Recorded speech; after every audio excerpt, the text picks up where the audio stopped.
Я люблю одиночество. Я говорю это не в плане то, что я такой депрессивный dead inside. Нет. Просто когда ты в одиночестве, тебя никто не торопит. Ты не пытаешься понравиться другим. Время будто останавливается. Что я заметил? Я привык к одиночеству. Когда я одинок, когда я хожу в одного, я расту. Вот даже у меня контент растет. Базару нет, я люблю друзей, я люблю тусовки.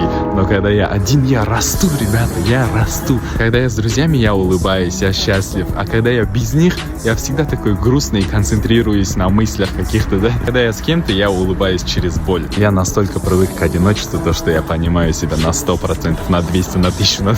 Это даже не одиночество. Есть одиночество и есть люди, которым хорошо одному. Это я, ребята. Принц Миссисипи. Самое главное, не теряйте себя, пытаясь угодить другим. Времени и так мало, чтобы тратить их на других. Мы и так зомбированы, мы все время в телефоне, в рилсах, а мы не уделяем время себе. Так что, ребята, проснитесь. Всем peace, с вами был Принц, ребята. Подписывайтесь, если вы такой же человек.